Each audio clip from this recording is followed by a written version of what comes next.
کیا ہے، اس کی قسمیں کیا ہے؟ تو توحید کی علماء نے 3 قسمیں بتائی ہیں۔ توحید الربوبیہ کہ اللہ کی رب ہونے میں اس کو ایک جاننا، توحید الاسماء والصفات اللہ کے نام اور صفات میں اس کو ایک جاننا، اور تیسرا توحید العبادہ اللہ کی عبادت میں اس کو ایک جاننا۔ اب یہ کیا ہے؟ اس کے رب ہونے میں ایک جاننا، اسماء و صفات نام اور صفاتوں میں ایک جاننا، اور عبادت میں ایک جاننا۔ مختصر سا، زیادہ نہیں رکھوں گا، مختصر سا اس کی ایک جھلک آپ کے سامنے رکھتا ہوں، یہ اس کا کیا معنی ہوتا ہے۔ آئیے، توحید الربوبیہ یہ کیا ہے؟ اللہ کو رب ماننا، مطلب اللہ نے ہم کو پیدا کیا، وہی ہم کو ماریں گا، تمام تر مرحلے پیدائش سے موت تک جو کچھ آتے تمام کا وہ مالک وہ ہے، اچھائی اور برائی کا دینے والا وہ ہے۔ جب کچھ بھی نہیں تھا اللہ کی ذات تھی، جب کچھ بھی نہیں رہیں گا اللہ باقی رہیں گا، یہ سب اس کے رب ہونے میں شامل ہے۔ رب کہتے عربی زبان میں اس ذات کو ہے جو شروعات سے خاتمے تک پہنچائے، اس کو رب کہتے ہیں۔ تو اللہ کا رب ہونا، جیسے کہ اللہ رب العزت نے قرآن میں سورہ زمر آیت نمبر 62 میں فرمایا، اللہ خلق کل شیء، کہ اللہ نے تمام چیزوں کو پیدا کیا۔ اسی طرح اللہ رب العزت اپنے رب ہونے کے تعلق سے فرماتا ہے، سورہ صافات کی آیت نمبر 96 میں اللہ فرماتا ہے، واللہ خلقکم وما تعملون، اللہ نے تمہیں پیدا کیا اور جو کچھ تم کرتے ہو یہ بھی اللہ نے پیدا کیا، اسے بھی اللہ نے بنایا۔ اسی طرح اللہ رب العزت نے قرآن نے فرمایا، سورہ تغابن کی آیت نمبر جو ہے 11 کے اندر اللہ فرماتا ہے، وما اصاب من مصیبت الا باذن اللہ، کہ کوئی مصیبت تم تک نہیں آتی مگر اللہ کے حکم سے۔ تو یہ اللہ کا رب ہونا ہے، پیدا کرنے والا، تمام اعمال کا اور تمام مصیبتوں کو دینے والا، اور آخر مارنے والا، اور پھر جلانے والا، اور پھر جنت اور جہنم دینے والا، یہ ہے رب۔ اور ایسا رب اللہ کو مشرکین مکہ بھی مانتے تھے، مشرکین مکہ بھی مانتے تھے، یاد رکھیے، وہ بھی اللہ کو رب مانتے تھے اور جو ہے اس کی اطاعت کرتے تھے۔ دوسری جو ہے توحید کی دوسرا جو حصہ ہے توحید کا، وہ ہے توحید الاسماء والصفات، اللہ کے نام اور اس کی صفتوں میں اس کو ایک جاننا۔ اب یہ کیا معنی ہے کہ اللہ کے نام اور اس کی صفتوں میں اللہ کو ایک جاننا؟ آئیے اس کو دیکھیں۔ سب سے پہلی چیز تو یہ کہ اللہ کے نام اور صفات ہے، جیسے اللہ کے کتنے نام ہیں؟ 99 نام ہیں اللہ کے، یا بہرحال اس سے زیادہ بھی علماء گنتے ہیں۔ تو اللہ کے 99 سے زیادہ نام اور صفات ہیں، ان پر ایمان لائے۔ اب آپ کہیں گے اللہ کے نام اور صفات پر ایمان یہ کیا ہوتا ہے؟ بہت سی باری معلوم نہیں ہوتا ہے۔ تو یاد رکھیے اللہ رب العزت نے قرآن میں اپنے ناموں کے تعلق سے فرمایا، سورہ اعراف اس کی آیت نمبر جو 180 میں اللہ فرماتا ہے، وَلِلَّهِ الْأَسْمَاءُ الْحُسْنَى فَادْعُوهُ بِهَا، اللہ کے لیے بہترین نام اور صفات ہیں، ان نام و صفات سے اس کو پکارو، فَادْعُوهُ بِهَا، ان نام و صفات سے اس کو پکارو۔ تو اللہ کے نام اور صفات کیوں ہیں؟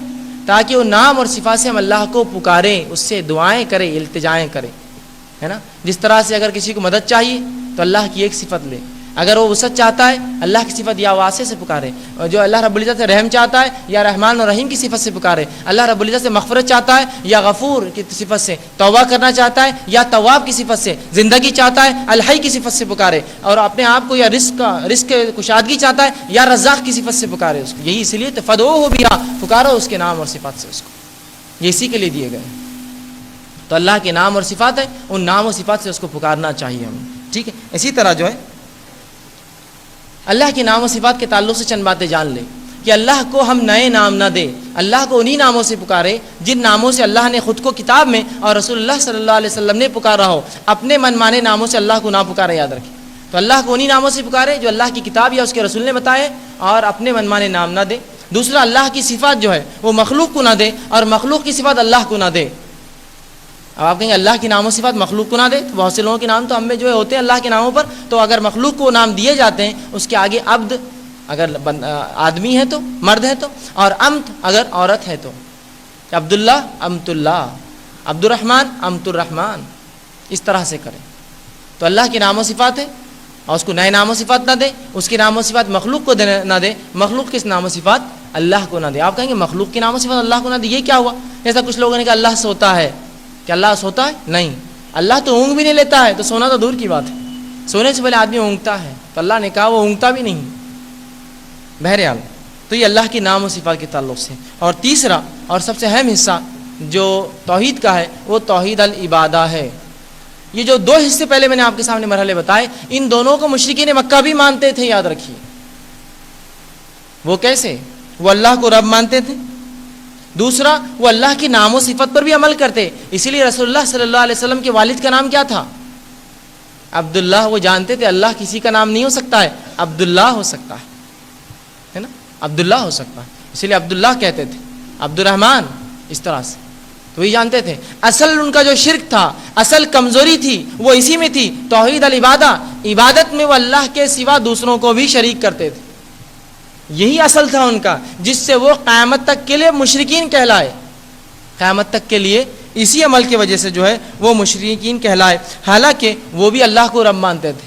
آئیے قرآن کے اندر چند جگہوں پہ اللہ رب العزت نے ان کا عقیدہ بیان کیا اور کہا، سورہ عنکبوت کی آیت نمبر 63 میں اللہ رب العزت فرماتا ہے وَلَئِن سَأَلْتَهُمْ مَن نَزَّلَ مِنَ السَّمَاءِ مَاءً فَأَحْيَا بِهِ الْأَرْضَ بَعْدَ مَوْتِهَا لَيَقُولُونَ اللَّهُ، کہ نبی محمد صلی اللہ علیہ وسلم پوچھئے کہ کون ہے جو آسمان سے بارش کو برساتا ہے اور پھر مردہ زمین کو زندہ کرتا ہے، یہ کہیں گے وہ اللہ، سَيَقُولُونَ اللَّهُ، یہ کہیں گے وہ اللہ۔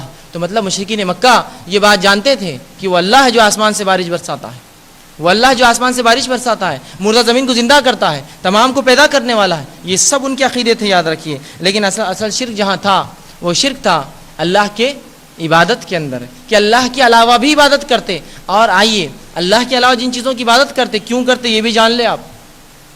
ان کا یہ عقیدہ بھی اللہ رب العزت نے سورہ زمر آیت نمبر 3 میں بیان کر دیا کہ اللہ کے علاوہ دوسروں کی کیوں عبادت کرتے، اور ان کے شرک سے ہمارے شرک کا بھی انشاءاللہ موازنہ کریں گے، پھر کیا ان کا شرک تھا اور کیا ہمارا شرک۔